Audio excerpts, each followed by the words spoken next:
The chimney began to roar at midnight. Nettie Poole woke to a sound like a freight train passing through the ceiling. The stovepipe above the kitchen glowed a dark red.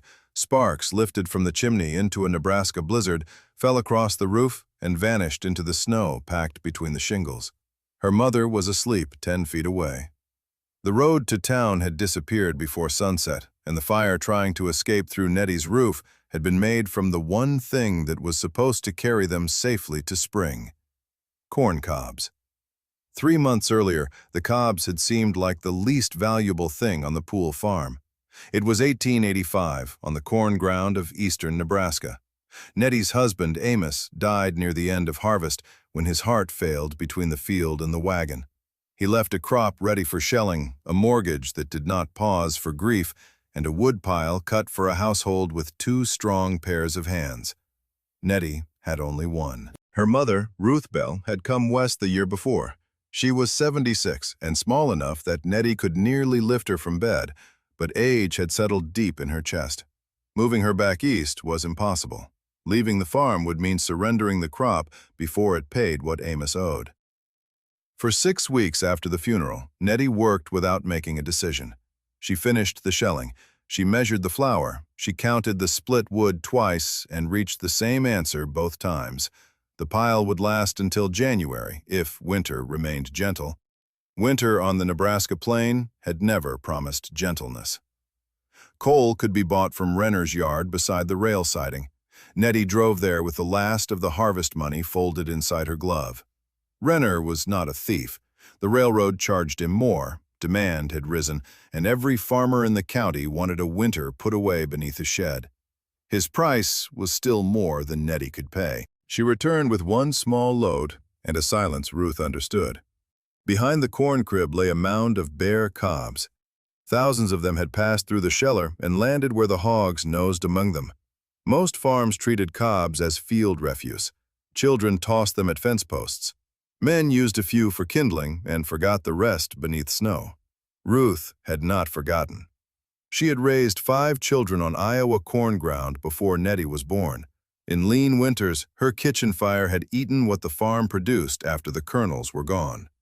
Nettie remembered the bright, quick heat of those mornings, but she had never been the one responsible for keeping the house standing. She filled a basket. The first cob fire warmed the kitchen so quickly that Ruth loosened the shawl around her shoulders. The fuel snapped and settled behind the stove door. It did not last like oak, but there was an entire harvest of it outside. Nettie began saving what every neighboring farm discarded. She moved the driest cobs beneath the crib roof and laid boards under them to keep them off the earth. She filled old grain sacks for the kitchen.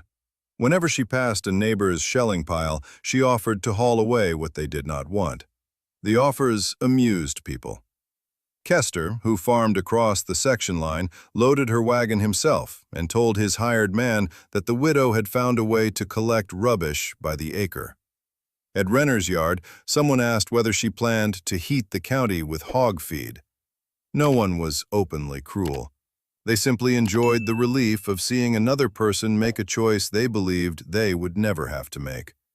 Nettie accepted every load. By December, her covered cob store occupied one side of the crib. The woodpile had barely changed. Renner's coal price had risen, and Ruth's chair remained beside a warm stove. The arrangement looked almost too successful. That was what made Nettie careless. Ruth developed a cough during the first serious cold. It worsened after sundown, a dry catch that bent her forward and left her struggling for the next breath. Nettie heated bricks, closed the bedroom, and moved her mother's chair into the kitchen. Still, Ruth shivered. Nettie wanted heat immediately. She filled the stove far beyond the small load she had been using and opened it to draw hard.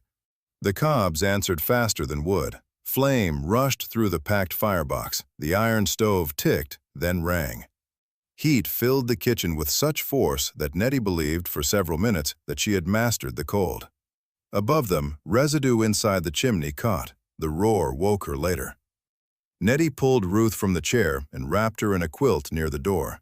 She closed what could be closed around the stove and fought the sparks reaching the roof without leaving her mother alone in the storm. Snow driven under the eaves melted against hot metal and ran black down the wall. The fire did not take the house. It took the stove. When the chimney cooled, Nettie found a crack running across the firebox. One palm was badly burned from the first frantic minute, and the kitchen smelled of scorched soot and wet shingles. Outside, the temperature continued falling.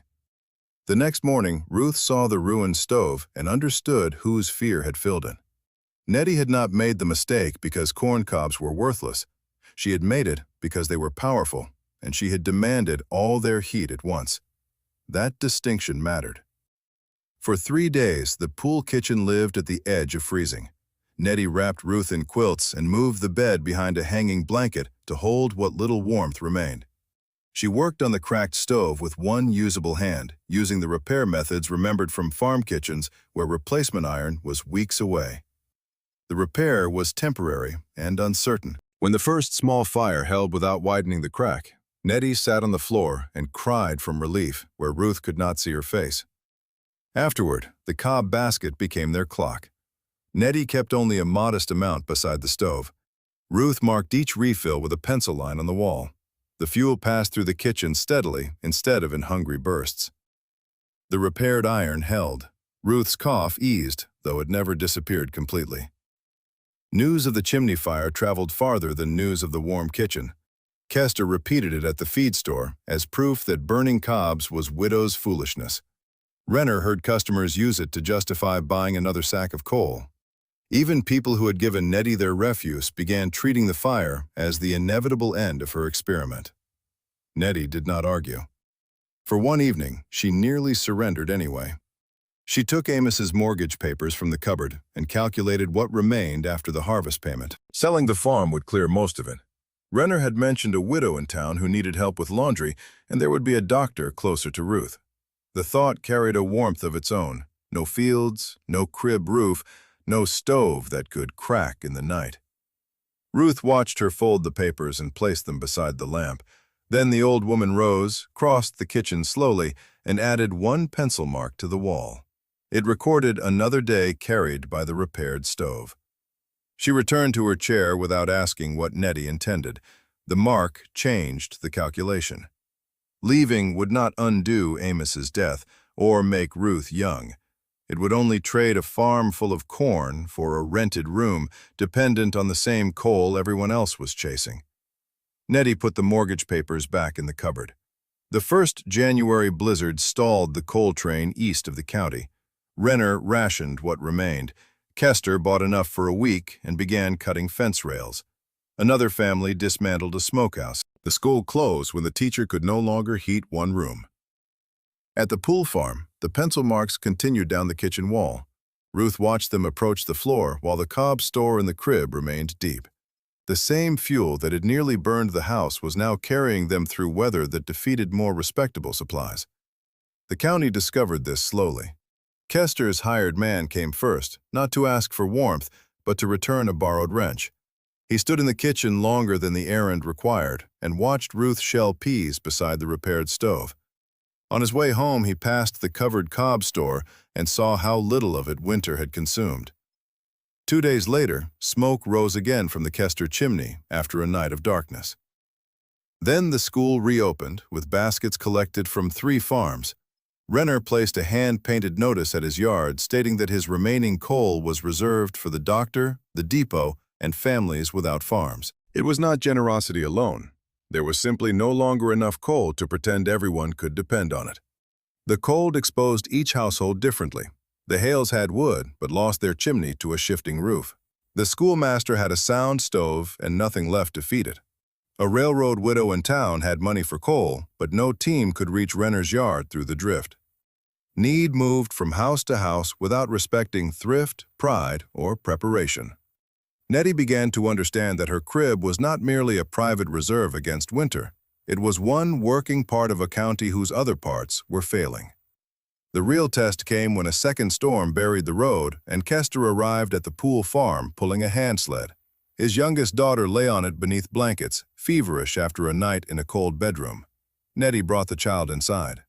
Kester's eyes went first to Ruth, alive and upright in the warmth. Then they found the black scar above the stove and the crack bound across its body. The room contained both halves of Nettie's knowledge, the warmth that saved and the damage caused by fear. She gave his family several sacks from the crib. She did not turn the exchange into a lesson. Kester had seen the roof mark. He had seen the small basket beside the stove and the steady pencil lines down the wall. A man who had spent his life around corn could understand the rest without being humiliated in another person's kitchen. Before leaving, he placed money on the table. Nettie returned it to his coat. The next week, he came back with a sheet of stove iron and helped reinforce her damaged firebox. It was not repayment for fuel. It was an admission that the widow's house mattered to the road. Other exchanges followed. One family brought dried beans for a load of cobs. Another repaired the crib roof. The schoolboys hauled discarded piles from farms whose owners were too old to work in the drifts. Renner opened his scales without charge so the county could compare how quickly different household fuels disappeared. No one called the Cobs rubbish by February. The coal train eventually arrived, black cars cutting through walls of plowed snow. Its cargo still mattered. Some houses had no harvest refuse, and certain stoves handled quick fuel poorly. But the train no longer looked like the only line between the county and death. Spring found Ruth alive beside the patched stove. She lived 3 more years. Each autumn she sat by the corn crib while Nettie covered the cobs, rejecting any piece that had taken damp. The pencil lines remained on the kitchen wall, and so did the black mark where the chimney fire had nearly ended their winter. Nettie never painted over either one. The marks belonged together. One showed how much fuel they had used. The other showed what fear could do with too much of it. After that winter, farms along the road stopped throwing every cob into the hog yard. Covered stores appeared beside woodsheds. The change did not make Nettie wealthy, and it did not turn her into a celebrated inventor.